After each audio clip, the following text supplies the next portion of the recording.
Ciao, Zion Amici, coming at you virtually via Napoli, Italia. Apparently, I will do anything to not be at this meeting in person, even traveling across the world. I am Andrea Abat. I am the chair of the Building Improvements team. And as a reminder, who makes up that wonderful squad of people, Tom Ham, Mike Roll, Laurie Tokoi, Matt Albert, David Kingery, Pat Rogers. David Kingery has been providing excellent advice to us and kind of an advisory and oversight since he is so familiar, and Pat so familiar with all of the uniqueness of the Zion facilities. I made a mistake. I didn't say the whole team.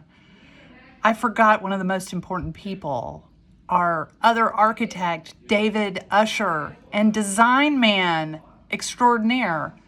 Sorry, David. We've been on a journey so far, and I wanted to bring you up to speed about where we are now. We have enlisted last year a watertight consultant to be able to look at all the different ways that water was getting into our facilities. And there were so many that were identified. They did a forensic investigation last spring, and we kind of went through all of the different areas that they had identified to bring to bear the highest number, the list that we needed to work on immediately. We then began engaging with construction companies, particularly looking for companies that had worked with churches or were working with churches and had that familiarity of a church's rhythm and understanding and flexibility, especially with the preschool involved. We settled on a fantastic firm here in Houston. It wasn't settling, it was making the best choice for Zion Lutheran Church. That is Forney Construction. We have a vice president and a project manager assigned who've been working tirelessly to get us bids from different trades who will come to solve the problems that we have at Zion. Now, let me emphasize that these are crucial repairs. These are things that we must do, mostly due to delayed maintenance. So if we don't solve these problems, how water is getting in the church, it won't matter how we work to make things more beautiful inside our different spaces, because we'll still have this water incursion. So where is it happening?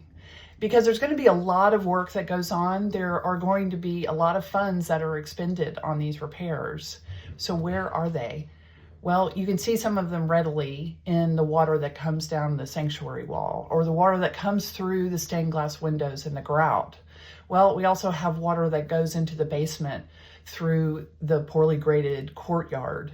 We have a wall that's completely degraded in the bottom of the basement at the stairwell that's crumbling, and we're not sure of the reason why, but it looks to be from water incursion.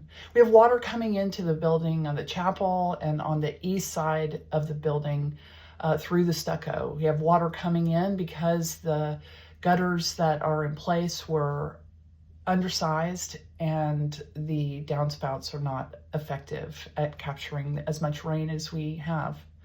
We even have water that are coming through the screws in the metal building that's over the preschool and over the great room. That's a lot. It's a lot. But we have a very talented team that's been looking over these bids. We have a very talented team from the construction company who's ready to go to work right now. And we have a plan. And for the plan, I'm going to pass it to Pastor Mindy. Ciao!